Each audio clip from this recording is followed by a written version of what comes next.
ওয়াকারের বক্তব্যের উপরে সাখাওয়াত করছে যে সেনাপ্রধান না বুঝে কথা বলেনি। আমার খুব গালি দিতে ইচ্ছা হইতেছিল, রোজা রমজানের দিন তো। আবার আমি জানি সাখাওয়াত মিয়া আপনি গিয়া প্রফেসর ইউনূসের কাছে গিয়ে বলবেন পিনাকি আমার যা তা না বলে গালি দিছে, এইগুলি আপনি পার পেয়ে যাবেন, আমি ওটা হইতে দেবো না। বুঝলাম সেনাপ্রধান খুবই বুঝমান লোক, কিন্তু সাখাওয়াত সাহেব আর নাকি বুঝমান লোক প্রফেসর ইউনূসের সরকারের উপদেষ্টা। আপনি যেই পজিশনে থেকে সেনাপ্রধানের বক্তব্য ডিফেন্ড করতেছেন, এটা কি আপনার এখতিয়ারের মধ্যে পড়ে? এটা কি উপদেষ্টা পরিষদের বক্তব্য? এই বক্তব্য কি প্রফেসর ইউনূসের সরকারের অফিসিয়াল পজিশন? প্রফেসর ইউনূসের কি অফিসিয়াল পজিশন? আমরা এটা পরে দেখবো, উনি নিজের মুখে বলছেন। তো আপনি যেটা বলছেন নাকি সেটা কি সরকার আপনার এই কথা বলার দায়িত্ব দিছে? কোনোটাই না। আপনি যে এই কথা কইতে পারেন না উপদেষ্টার শপথ নিয়া, এই আক্কেলটাও আপনার নাই। কিছু মানুষ না বুড়া হয় কিন্তু বড় হয় না। আপনি বুড়া হয়েছেন, বাল পেকে তালতলায় গেছে, কিন্তু বড় হার নাই। অনুরাগ বা বিরাগের বশবর্তী হইয়া কাজ করবেন নাই, শপথ নিয়ে উপদেষ্টা হয়েছেন। আপনার তো অনুরাগ আছে ওয়াকারের ব্যাপারে। ওয়াকার যখন ক্যাপ্টেন সেই ক্যাপ্টেন ওয়াকার 1991 থেকে 92 সালে বান্দরবনে 69 পদাতিক ডিভিশনের স্টাফ ক্যাপ্টেন ছিল। তখন আপনি ব্রিগেডিয়ার সাখাওয়াত ব্রিগেড কমান্ডার ছিলেন। উপদেষ্টা হিসেবে সাখাওয়াতের নাম আসছে কেঙ্কে করে জানেন? ওয়াকারের কাছ থেকে। ছাত্ররা সাখাওয়াতের নাম প্রস্তাব করে নাই। ওয়াকার বন্দনা সে হুদাই করে নাই। ওই এক খই দুই কামড়ে খায়, ধান্দা ছাড়া ওই এক পাও ফেলে না। এবার বুঝেছেন তো কাটটিকি কুতিবান্দা। আশা করি প্রফেসর ইউনূস উনারে ডাইকা ব্যাখ্যা চাইবেন যে কেন সেই কাম করিছে, কেন সেই কথা বলিছে। আপনার উপরে ছাইড়ে দিলাম গালি না দিয়া। আপনি যদি কিছু না কন তাহলে গালিটা পরে সুদে আসলে বাকি সহ পূরণ করে দেবে ঈদের পরে। হ্যাঁ, কবে মরে টরে যায় ঠিক নেই তো, দুনিয়ায় কোনো ঋণ রাখা ঠিক না। এবার আসেন হাঙ্কেরে প্রিয় বিএনপি নিয়ে কথা বলি। বিএনপি নিয়ে কথা কইলে খুব সমস্যা, পিছাও ঝ্যাপে পড়ে আমার উপরে। ঝ্যাপে পড়ে লাভ নাই, ঝ্যাপে পড়তো তো আমলি গো। দুই না করলে ওই 80-র দশকে পড়ে নাই। ইউটিউবারগুলোর সাথে লাগেন না। হাঙ্কারে ভিডিও যেটি দেখে উঠি আপনারা কখনো পৌঁছাতে পারবেন না, চেষ্টা করলেও পারবেন না। তাই গুড টার্মসে থাকেন। আমি তো আপনাদের দল করি না, তাই না? আপনার দলের রাজনীতি ঊর্ধ্বে তুলে ধরার দায় আমার আছে নাই তো? আপনার বিরোধী দল লাগবে না নাকি হাসিনার মতো চান আপনার বিরোধী দল না থাকুক? যাই হোক, আপনারা কি কি করতেছেন সেটা দেখাই দেওয়াটা জরুরি। আমি এটা দেখাই দিয়ে যাব, যতই ঝাঁপে পড়েন কোনো লাভ নেই। হাসিনা পলানোর পরে ইন্ডিয়া কিভাবে বাংলাদেশের সাথে শত্রুতা করতেছে তা তো আপনারা জানেন, তাই না? প্রথমে হাসিনারে জায়গা দিল, এটা তো শত্রুতা। তারপরে একে একে সব গুন্ডা পান্ডা সমস্ত আওয়ামী দুর্বৃত্তদের জায়গা দিল, তাই না? এটাও তো একটা শত্রুতা। এই দেখেন নকিব আশরাফ চৌধুরী ইন্ডিয়ায় গেছে, বলতেছে 20 ফেব্রুয়ারিতে গেছে, সেই ছাত্রদের আন্দোলনে দমাইতে অস্ত্র হাতে দমাইতে চাইছিল। সে নাকি দেশেই ছিল 20 ফেব্রুয়ারি পর্যন্ত। আবার ছবি দিছে ঢাকার সেরাটনে, জানি না এটা ঢাকার সেরাটন কিনা, আবার এই টাইমের ছবি কিনা। আওয়ামী যাওরা তো আগেকার ছবি এখনকার বলে চালাইতে পারে। যাই হোক, এটা ছোট মাল, কিন্তু ওরে ওর প্রাপ্যটা বুঝাই দিতে হবে। থোক কলকাতাতেই বুঝা দেওয়া যাবে, খাড়া তুই। তারপরে দেখেছেন বিজেপির সাথে কি খাতির দেখেছেন? দেখেন আবার দেখেন মসজিদে গেছে, এক হাতে আবার সুতা পিন দিছে, অসাম্প্রদায়িক, বুঝে চাও? তারপরে দেখেন এই যে পানি ছেড়ে ডুবাই দিল আমাদের। এরপরে আনসাররা আন্দোলন শুরু করলো, ইসকনরে দিয়া হিন্দুদের উস্কাইলো, খুনাগুনি পর্যন্ত হইলো। তারপরে শুরু করলো ক্যাম্পেইন, সাংস্কৃতিক প্রোগ্রাম করতে দিতেছে না, নারীদের ফুটবল খেলতে দিতেছে না। আজ আবার দেখলাম মহিলাদের সিগারেট খেতে দিতেছে না। এই ক্যাম্পেইন একের পর এক গ্রুপ দল তাদের দাবি দেওয়া নিয়ে মাঠে নামলো। একটাই উদ্দেশ্য, প্রফেসর ইউনূসের সরকার ব্যর্থ এটা প্রমাণ করা। যেই দেশে পুরা পুলিশ বাহিনী ভয়ে পলায় যায়, যেই দেশে পতিত স্বৈরাচারের পান্ডারা প্রকাশ্যেই বলে আমরা যেই শহরের দিনে ঘুরতে পারি না সেই শহরে রাতে কাউরে ঘুমাইতে দিব না। শুনেন, আমাদের কথা স্পষ্ট, যেই রাজধানীতে আমাদের মানুষ শান্তিপূর্ণভাবে দিনে ঘুরতে পারবে না, চলতে পারবে না, সেই রাজধানীর মানুষ রাতে ঘুমাতে পারবে না। আমরা সেইভাবে আমাদের তৈরি করে নিছি। আমাদের ডিসিশন, আমাদের মূল ব্যক্তি, আমাদের নেত্রী যেভাবে এখানে সাজেশন করবে, আমরা পরামর্শ কর্মে আমাদের যেখানে যার সাথে আলোচনা দরকার সেইটা করব। যে পতিত ফ্যাসিস্ট নিজে নির্দেশ দেয়, যেই হাত দিয়া 32 নম্বর ভাঙিছে সেই হাতের এমন অবস্থা করে দেওয়া হয় যেন সারা জীবন মনে থাকে। শুনেন হাসিনার কথাই। 32 নম্বর যে হাত দিয়ে হাতুড়ি পিঠে ভেঙেছে আর ওই ট্রাক্টর চালিয়েছে, তাদের ওই হাত দিনের মতো এমন করে দিতে হবে যেন প্রতি মুহূর্তে হাতের দিকে তাকিয়ে এটা যেন মনে করে যে এই হাত দিয়ে 32 নম্বর ভেঙেছে। এটা পারবে কি তোমরা? সেটা আমাকে বলো, সেটা আমি চাই। সকলের ছবি আছে, খুঁজে খুঁজে বের করো কে কোথায় আছে। বেঁচে থাকবে সারা জীবন আর ওই হাত দেখবে, এটাই আমি চাই, আর কিছু চাই না। যেই দল বাংলাদেশের দুইজন প্রবাসী ইউটিউবার আমি আর ইলিয়াস তার মৃত্যুদণ্ড ঘোষণা করে, হত্যার ঘোষণা দেয়, শুনেন।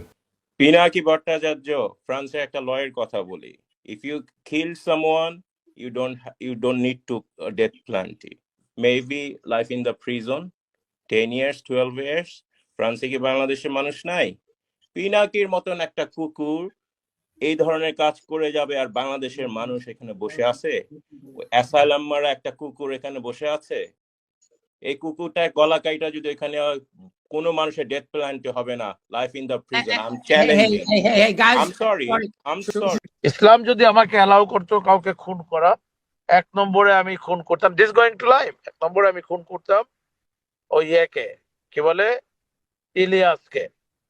Is another talented but very deeply rooted within the wrong process, and this Hasanat guy. যেই দল পেশাদার ডাকাত ভাড়া করে ঢাকায় ডাকাতি করে যেন নগরবাসীর মনে আতঙ্ক ছড়ায়, তাইলে এটা কিরকম অবস্থার মধ্যে আছে সরকার সেটা চিন্তা করেন। সারা দেশে আতঙ্ক তৈরি করা হইলো, অপরাধ বাড়তেছে, বাংলাদেশ নিরাপদ না। প্রফেসর ইউনূস বলছে যে অপরাধ বাড়ে নাই, কথাটা সর্বাংশে সত্য না স্যার। ছিনতাই আর ডাকাতি দস্যুতা করলে বেচছে, আর সাধারণ মানুষ নিরাপত্তাহীন বোধ করতেছে। আর এটাই চাইতেছে আওয়ামী লীগ, এটাই চাইতেছে ইন্ডিয়া। সামাজিক যোগাযোগ মাধ্যমে ফেসবুকে কিছু আইডি থেকে পেজ থেকে ধর্ষণ, ছিনতাই, ডাকাতির বিষয়ে গুজব ছড়ানো হইতেছে পুরনো ভিডিও। ফলে মানুষের মধ্যে আতঙ্ক তৈরি হইতেছে। কোনো সূত্র ছাড়া অপরাধের মন গড়া কিছু পরিসংখ্যান সামাজিক যোগাযোগ মাধ্যমে তুলে ধরা হইতেছে। যেমন ধরেন 65 ঘন্টায় 72 ধর্ষণের ঘটনা ঘটছে, জনকণ্ঠে প্রকাশ করেছিল, ভাইরাল হয়েছিল সেই নিউজ। সেই দিনই ঢাকা শহরে কয়েকটা ঘটনা ঘটলো একের পর এক। এই জনকণ্ঠের চিফ অপারেটিং অফিসারকে জানেন? হ্যাঁ, মেজর হাফিজ, হাসিনের 1 নম্বর লেসপেন্সার। ছবি দেখেছেন? দেখেন, ডিজিএফআই ছিল, মিডিয়ার ত্রাস ছিল, দেখেছেন? এরে সহকর্মী ভাবতে ক্যাঙ্কা লাগিচ্ছে মিডিয়ার লোকজন, উঠে যায় বসিছে। এবার বুঝেছেন তো জনকণ্ঠ কেনই নিউজ করে। আবার দেখবেন যে আমি কিছু কইলে জনকণ্ঠ ছেপে দেয়, সেটা ফটো কার্ড বানায়, বুঝেছাও? ওই আমারটা দেখে পাবলিক টানে, তারপর এইগুলা খিলায়, বুঝেছাও? আর কি পুরা ইন্ডিয়ান স্ট্যাবলিশমেন্ট মাঠে নামিছে, বিপ্লবী ছাত্র জনতাকে মব কইয়া তার দানবায়ন করা হইতেছে। বিপ্লবী জনগণ তো ঘরে ফিরে যায় নাই। আগে দেখেন এই যে বিবিসি কইতেছে মব প্রফেসর ইউনূসকে জিজ্ঞেস করে, দেখেন 32 নম্বর নিয়ে প্রশ্ন করে, ওই কেন্দ্রে শেষ। বিবিসির কি রোল আমরা জানি না, পুরা হাসিনা আমলে হাসিনা লেসপেন্সারি করেছে। শুনেন, আরেকটা বিষয় নিয়ে অনেক আলোচনা হয়েছে, সেটা হচ্ছে যেটাকে মব বা দলবদ্ধ বিশৃঙ্খলা বলা হচ্ছে। এবং সম্প্রতি দেখা গেছে যে এই বিষয়টা, যেমন গণপিটুনির একটা বিষয় দেখা গেছে। কিছুদিন আগের কথা যদি বলি, বেশ কিছু ধানমন্ডি 32 সহ বেশ সারা দেশে অনেক ভবনে ভাঙচুর হয়েছে। তো বিপ্লবী জনতাকে কেন মব বলা হইতেছে, এটা একটু আমাদের বুঝে দেখা দরকার। আপনাদের মনে আছে আমি বলছিলাম যে জুলাই আগস্ট বিপ্লবকে একটা সত্যিকারের বিপ্লব হয়ে উঠতে হবে, এবং সত্যিকারের বিপ্লব হয়ে ওঠার পরে বিপ্লব বিজয়ের পরে কিছু কাজ আছে, সেই কাজটা করলে এটা বিপ্লব হয়ে উঠবে। সেই কাজটা কি? রাষ্ট্রকে পুনর্গঠন করতে হবে। তো বাংলাদেশের এক শ্রেণীর মানুষ রাজনৈতিক দল, আমি আর নাম কইলাম না, এটারে বিপ্লব বলতে চায় না। এই বিপ্লব বলতে না চাওয়াটা একটা ভয়ঙ্কর পরিকল্পনার অংশ। এটা খুব সাধারণ বিষয় না। আমি একটু খুইলা বলি, শুনেন, তাহলে বুঝবেন কি ভয়ঙ্কর পরিকল্পনা এই রাজনৈতিক দল আর এই তথাকথিত বুদ্ধিজীবীরা করেছে। মুজিবের উৎখাত কি বিপ্লব ছিল? হ্যাঁ, অবশ্যই বিপ্লব ছিল। একটা স্বৈরাচারী ব্যবস্থাকে সশস্ত্রভাবে উৎখাত করা হয়েছিল, রাষ্ট্রের চরিত্র বদলায় দেওয়া হয়েছিল। বাকশাল থেকে একদলীয় শাসন থেকে বহুদলীয় শাসনে প্রত্যাবর্তন করছিল বাংলাদেশ, ফ্যাসিবাদের কবল থেকে মুক্ত পেয়েছিল। কিন্তু ইতিহাস কি 1975 15 আগস্টকে বিপ্লব বলে অভিহিত করে? না। এই জন্যেই আগস্ট বিপ্লবের নেতাদের ফাঁসি দেওয়া গেছে, কারণ এটাকে বিপ্লব বলে স্বীকৃতি দেওয়া হয় নাই। আওয়ামী লীগ ন্যারেটিভ তৈরি করছে না জেল হত্যার, ক্যান্ডা বুক ভাষায় না। হ্যাঁ, আসেন এই প্রসঙ্গে আরেকটা বিষয় দেখি। ফরাসি বিপ্লবের কাল ছিল 1789 থেকে 1799 সাল পর্যন্ত, 10 বছরের একটা সময়কাল। প্রথমে বিপ্লবটা হয় কি, বাস্তিল দুর্গ দখল করে প্যারিসেই এবং অস্ত্র সংগ্রহ করে। আমরা জুলাই এই ধরনের কাজ করেছিলাম। এবং 1792 সালে একটা ঘটনা ঘটে, এটাকে বলা হয় সেপ্টেম্বর ম্যাসাকার। বিপ্লবী জনতা প্যারিসের কারাগারগুলোতে ঢুকে বন্দীদের গণহারে হত্যা করে। বিশেষ করে রাজতন্ত্রের প্রতি যারা আনুগত্যশীল তাদেরকে, অভিজাত ব্যক্তিদেরকে, যারা বিপ্লবের বিরুদ্ধে। এখানে জনতায় বিচারক এবং শাস্তিদাতা হয়ে উঠছিল। ধারণা করা হয় 1200 থেকে 1400 বন্দীকে হত্যা করা হয়, যাদের বেশিরভাগই ছিল রাজতন্ত্রের সমর্থক। এই যে ম্যাসাকার যখন হচ্ছিল তখন একটা সরকার কিন্তু ছিল, তারা এটা থামায় নাই, বিচারও করে নাই। কেন করে নাই? কারণ বিপ্লবী সরকার এটাকে বলতো জনগণের প্রতিরক্ষা প্রতিক্রিয়া। জেল হত্যার সাথে মিল আছে না? ফরাসি বিপ্লবের সেপ্টেম্বর ম্যাসাকারের বিচার হয় না, কারণ সেটা ছিল পার্ট অফ রেভলিউশন, বিপ্লবের একটা অংশ। আর 1975-এর জেল হত্যার বিচার হয়, 15 আগস্টের বিচার হয়, ফাঁসি হয়, কারণ এটা বিপ্লব বলে স্বীকৃতি পায় নাই। পশ্চিম যদি এসে বলে তোমরা জেলখানার মধ্যে ঢুইকা রাজনৈতিক নেতাদের মারিছো, কি খারাপ কাজ করিছো, তো ওদের কেন আমরা বলতে পারি না তোমরা ফরাসি বিপ্লবের সময় জেলে ঢুকে কি করছিলা? ওইটা ঠিক, আমারটা বেঠিক, কারণ তুমি বড় কর্তা, তোমার পাদে গন্ধ, তাই না? আজ যারা জুলাই আগস্ট বিপ্লবকে বিপ্লব বলে স্বীকার করতে চায় না, এটারে বিপ্লব বলে উপহাস করে, তারা আমাদের সন্তানদের, ছাত্রদের ভবিষ্যতে ফাঁসি দেওয়ার বন্দোবস্ত করতেছে। এটাই ইন্ডিয়ান প্ল্যান। যারা জুলাই আগস্টকে বিপ্লব বলতে চায় না, যারা আমাদের বিপ্লবী ছাত্র জনতাকে মব বলে, তারা ইন্ডিয়ান লেসপেন্সার। এদেরকে আমরা ছাড়ব না। আপনারা আমাদের মৃত্যুর পরোয়ানা লিখবেন আর আমরা আপনাদের ছাইরা দেব ভাবছেন? কখনো না। যারা আমাদের নৈরাজ্যবাদী বলতেছেন দেশকে অশান্ত করে রাখছি, তাদের বলতেছি বিপ্লবকে সমাপ্ত করতে হবে, রাষ্ট্রকে পুনর্গঠন করতে হবে, ফ্যাসিবাদের প্রত্যাবর্তনের সম্ভাবনা বন্ধ করতে হবে, সকল গুম খুন নির্যাতন অত্যাচারের বিচার হতে হবে। ওয়াকার সাহেব, আপনি নিজে বলছিলেন না 5ই আগস্টে সব অবিচারের বিচার হবে, আপনি নিজে দায়িত্ব নিয়েছিলেন না?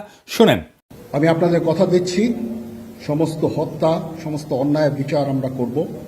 প্রতিটা হত্যার বিচার করা হবে, প্রতিটা অন্যায়ের বিচার হবে। আর আজ আপনি প্রফেসর ইউনূসকে আয়নাঘরে ভিজিট করতে দেন না। বিডিআরের বিচারে বলেন ফুল স্টপ, আর বলেন বিচার করতে গিয়ে ইনস্টিটিউটের যেন ক্ষতি না হয়। এক মুখে দুই কথা কেন জাতি জানতে চায়? 1971-এর 16 ডিসেম্বরের পরে অসংখ্য মানুষকে ধরে ধরে হত্যা করা হয়। কাদের সিদ্দিকী প্রকাশ্যে বেয়নেট দিয়ে খুশিয়া স্টেডিয়ামে হত্যা করে কয়েকজনকে। কাদের সিদ্দিকীর শাস্তি হয়েছিল? হয় নাই। মামলা হয়েছিল? হয় নাই। নাসিরউদ্দিন ইউসুফ বাচ্চু খুব কালচার করে, 19 ডিসেম্বর এই লোকরে হত্যার নির্দেশ দিয়েছিল, এই যে ধরে আছে না, তাকে হত্যা করা হয়। সে নাকি বুদ্ধিজীবী হত্যায় যুক্ত ছিল। শাস্তি হয়েছে নাসিরউদ্দিন ইউসুফের? হয় নাই। মামলা হয়েছে? হয় নাই। কেন হয় নাই? কারণ 1971 রাষ্ট্র বিপ্লব হিসেবে স্বীকৃতি পাইছে। জনগণ সার্বভৌম ক্ষমতার অধিকারী। সেই জনগণ যখন তার ক্ষমতা রিক্লেম করে, দখল করে, তখন সেই আইন, সেই রাষ্ট্র হয়ে যায়। এটাই বিপ্লব। এইটারে বিপ্লব বলে স্বীকার করতে চায় না যারা, তাদের কারণেই জুলাই আগস্ট বিপ্লবে পুলিশ হত্যার বিচারের কথা আসতেছে আজকে। এর জন্য দায়ী সকল বিপ্লব বিরোধী বুদ্ধিজীবীরা, যারা আমাদের মৃত্যু পরোয়ানা লিখতেছে। আমাদের মব ডাকা বন্ধ করতে হবে, না হলে বিপ্লবী ছাত্র জনতা ঘরে ফিরবে না, ফিরাইতে পারবেন না, আপনি দেশকে শান্তও করতে পারবেন না। জনগণ তার সার্বভৌমত্ব প্রকাশ করার জন্য জনপরিসরে অস্ত্র ধারণ করে বা প্রতীকী কোনো বস্তুর মাধ্যমে নিজেদের শক্তি জাহির করার উদাহরণ আছে ইতিহাসে। নানা জায়গায়, নানা দেশে এটা দেখা গেছে। রোমান রিপাবলিকে পপুলার অ্যাসেম্বলি ছিল, এইখানে জনগণ সমাবেশে জড়ো হইতো, অস্ত্রসহ নিজেদের শক্তি প্রদর্শন করতো এবং নিজেদের মতামত জাহির করত। রোমান প্লেবিয়ানরা অস্ত্রসজ্জিত হয়ে রোমের ফোরামে সমবেত হইত। লেনিনের বলশেবিক বিপ্লবের পরে কৃষক শ্রমিক মিলিশিয়ারা প্রকাশ্যে সন্দেহভাজন প্রতিপক্ষদের হত্যা করছে। আদালতের আনুষ্ঠানিকতা ছাড়াই জনতার শত্রুদের উপরে গণ আদালত বসায় মৃত্যুদণ্ড কার্যকর করা হয়েছে। বিদ্রোহীদের দমন করতে এবং নিজেদের ক্ষমতা প্রতিষ্ঠিত করতে বলশেভিকরা ব্যাপক মাত্রায় গণপ্রতিশোধ নিছিল। আমরা এখনো নেই নাই। আমাদেরকে এটা নিতে বাধ্য কইরেন না। সিনেম মাও সেতুংয়ের নেতৃত্বে বিপ্লবী লাল রক্ষীরা শ্রেণীশত্রুদের প্রকাশ্যে অপমান, নির্যাতন, হত্যা করত। এইটাতে রাষ্ট্রীয় অনুমোদন থাকলেও স্থানীয় পর্যায়ে বহু ঘটনায় জনতা নিজের হাতে আইন তুলে নিছিল। আমরা কি এই কাজ করেছি? করি নাই। তাই সাবধান করে দিচ্ছি, মব ডাকা বন্ধ করেন। ওয়াকার সাহেব, প্রফেসর ইউনূস আপনার বক্তব্য এন্ডোর্স করে নাই। সাখাওয়াত যে ওয়াকারের বক্তব্য এন্ডোর্স করছেন, সাখাওয়াত সাহেব এটা দেখেন বিবিসিতে কি বলছে প্রফেসর ইউনূস, শুনেন। আপনি নিশ্চয়ই জানেন যে সম্প্রতি সেনাপ্রধান একটি বক্তব্য দিয়েছেন, যেখানে তিনি বলেছেন যে অনেক বিষয়ে তিনি এবং আপনি একমত। তার মধ্যে তার একটি বক্তব্য ছিল যে সবাই একসাথে কাজ না করতে পারলে বাংলাদেশের স্বাধীনতা এবং সার্বভৌমত্ব হুমকির মুখে পড়বে বা এটা বিপন্ন হতে পারে। আপনি কি এই বক্তব্যের সাথে একমত? এটা ওনার বক্তব্য, উনি বলবেন। এটা আমার ওনাকে এন্ডোর্স করা না করার বিষয় না। এটা তো ওয়াকার সাহেব, হুদাই প্রফেসর ইউনূস আমার সাথে একমত হয়েছে বলে যে পাঙ্গা নিছিলেন, এখন কেমন লাগে? ওইটা শুনান তো এডিটর সাহেব কি বলছিল বক্তিমায় যায়। ওয়াকার সাহেব, আমরা দেশে একটা ফ্রি ফেয়ার অ্যান্ড ইনক্লুসিভ একটা ইলেকশনের জন্য দিকে ধাবিত হচ্ছে এবং তার আগে যে সমস্ত সংস্কার করা প্রয়োজন অবশ্যই সরকার সেদিকে খেয়াল করবেন। আমি যতবারই ডক্টর ইউনূসের সাথে কথা বলেছি, হি কমপ্লিটলি এগ্রিজ উইথ মি। এখন একটা ইন্ডিয়ান লাইন, সেটা হইতেছে প্রফেসর ইউনূসকে সরাইতে হবে। এই দেখেন রিপাবলিক টিভির মৌখ কি বলে, দেখেন। এই মোহাম্মদ ইউনূসকে যদি না সরানো যায় ভারতের মঙ্গল নেই। শুনেছেন, এইটাই ইন্ডিয়ান লাইন। এই মোহাম্মদ ইউনূসকে যদি না সরানো যায় ভারতের মঙ্গল নাই, এটাই ইন্ডিয়ান লাইন। তাই এখন লাগিছে প্রফেসর ইউনূসকে কিভাবে সরানো যায়, এটাই রাস্তা, যত দ্রুত সম্ভব নির্বাচন দেওয়া যায়। তাহলে কিভাবে এটা অর্জন করা যাবে? 1 নাম্বার, বাংলাদেশে আইন শৃঙ্খলা নাই এটা প্রমাণ করা। কিভাবে ইন্ডিয়ান প্রভাবিত জনকণ্ঠে এই কাজ করিচ্ছে সেটা দেখাইলাম। এরপরে দেখেন মির্জা ফখরুল ইসলাম এসি বাস্ট হয়েছে, সেটাকে নাশকতা বলে পত্রিকায় বিবৃতি পাঠাইছে। আওয়ামী লীগ আমলে বজ্রপাতের ঘটনাকে বোমা হামলা বলে মামলা দিত বিএনপির নেতাদের নামে। মির্জা ফখরুল এসি বিস্ফোরণের ঘটনাকে বোমা হামলা বলে পত্রিকায় বিবৃতি পাঠাই দিল। পরে অবশ্য ক্ষমা চাইছে, কিন্তু বিএনপি যে চাচ্ছে এই সরকারের উপরে আইন শৃঙ্খলার অবনতির দায় চাপায় দ্রুত নির্বাচন দিতে বাধ্য করতে, সেটা স্পষ্ট এই ঘটনায়। এইটা এসি বাস্ট হওয়ার ঘটনার নাশকতা, এটা আগে আসছে আওয়ামী লীগের পেছে, তারপরে আসছে বিএনপির বিবৃতিতে, বুঝছাও। আর বিএনপি কি কইতেছে? কইতেছে একটা সুষ্ঠু অবাধ নিরপেক্ষ নির্বাচনই সবচেয়ে বড় সংস্কার। আরে সর্বনাশ, রাষ্ট্রে কোনো সংস্কারের দরকার নাই ভাই। আপনারা তো আপনাদের কর্মীদের কন্ট্রোল করতে পারতেছেন না। আমার কথা না, আপনাদের দলের নেত্রীর কথা, রুমিন ফারহানার কথা শুনেন। বিএনপির নেতা কর্মীদেরকে মাঠ পর্যায়ে কন্ট্রোল করা যাচ্ছে না। চাঁদাবাজির সঙ্গে যুক্ত, জমি দখলের সঙ্গে যুক্ত, টেন্ডারবাজির সঙ্গে যুক্ত। আমার এলাকাতে পথধারী নেতারা কেউ মাটি ভরাট করে নদীর উপরে জমি দখল করে, আরেক উপজেলায় পথধারী নেতারা মামলা বাণিজ্য করে। তো কন্ট্রোল করা তো যাচ্ছে না। কেন্দ্রে খবর পাঠানো হয়েছে, কেন্দ্র কোনো অ্যাকশন নেয় নাই। কইতেছে মাঠ পর্যায়ে কন্ট্রোল করা যাচ্ছে না কর্মীদের, কেন্দ্রে জানায় কোনো লাভ হচ্ছে না। আপনারা রাষ্ট্রের দায়িত্ব পেলে কি দুর্বিষহ অবস্থা হবে আপনারাই বলেন। এটাই চাচ্ছে ইন্ডিয়া আপনারা ফেল করেন, নিদারুণভাবে ফেল করেন, তারপরে ইন্ডিয়া ঢুকে যাবে, শর্ট কইরা হাসিনাও ঢুকে যাবে। এটা বুঝতেছেন না কেন? আবার দেখেন তারা বলতেছে লেবুর হালি 200 টাকা। আমি শিওর ওরা বাজারে যায় না, বাজার বোধহয় কেউ কইরা দিয়ে যায়। আমি দেশের কয়েকটা জায়গা থেকে লেবুর দাম জোগাড় করেছি, একে একে দেখি। হ্যাঁ, প্রথমে বগুড়া। আসসালামু আলাইকুম। আজ 2025 সালের 2রা মার্চ। আমি বগুড়া জেলার বিখ্যাত বৃহত্তম বাজার, এটা কলোনির বাজার। নিত্য প্রয়োজনীয় বাজার সেরে ইফতারিতে সবচেয়ে প্রয়োজনীয় উপাদানই হচ্ছে লেবু। সেই লেবুর বাজার দর কেমন আজকে আপনাদের একটু শোনাই। ভাই আসসালামু আলাইকুম।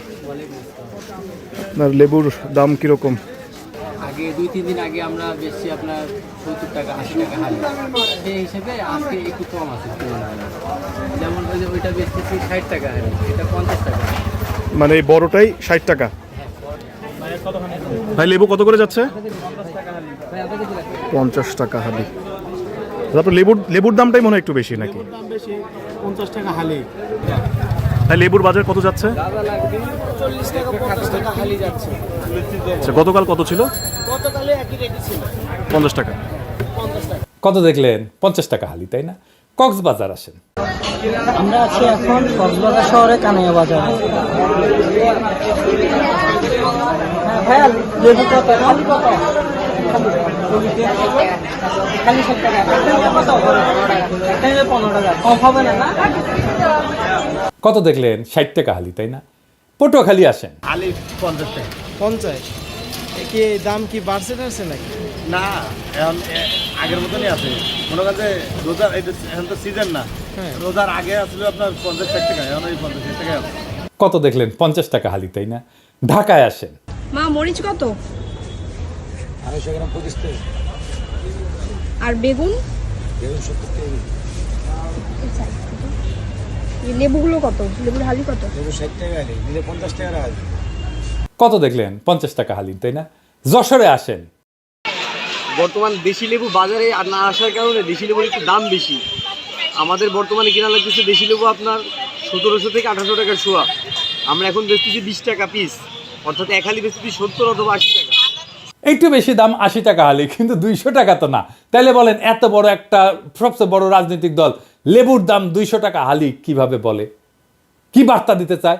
কালবেলা রেফারেন্স দিচ্ছে। কালবেলা কার পত্রিকা? সন্তোষ শর্মার পত্রিকা। তো এই সন্তোষ শর্মা ইলিয়াসের ভিডিওতে দেখছেন সে কে পুরা রয়্যাল লোক। তাইলে এইটা যে ইন্ডিয়ান একটা পরিকল্পনা প্রফেসর ইউনূসকে সরায় দেওয়ার, তাতে কোনো সন্দেহ আছে? বিচারের ভার আপনাদের উপরে দিলাম। বাংলাদেশে ইন্ডিয়ান প্ল্যান বাস্তবায়ন করা যাবে না, ফুল স্টপ। এই পুরান দিনের পলিটিশিয়ানরা অনেক কিছুই বুঝতে চাইতেছেন না। বুঝতে চাইতেছেন না তরুণদের স্লোগান, বুঝতে চাইতেছেন না বারুদের বিরুদ্ধে জ্বলে ওঠা গ্রাফিতি আর জুলাইয়ের দেওয়াল লিখন। কিন্তু তারা ঠিকই খুঁজে নিচ্ছে পরিত্যক্ত আস্তাবল, হাসিনার ব্যবহৃত সহিস, যাতে দিল্লির ঘোড়ায় চেপা দ্রুত পুরনো বন্দোবস্ত রাষ্ট্র করা যায়। দুনিয়া এবং আখেরাতের কসম, যারা দাখিল হয়েছে বর্ষা বিপ্লবে, রুহানি প্লাবনে কেটেছে সাঁতার, তারা জানে বঙ্গীয় বদ্বীপের সত্য সুন্দর নতুন ভবিষ্যৎ নির্মাণের ভাষা কি। সেইটা ইনকিলাব, বিপ্লব, ইনকিলাব জিন্দাবাদ।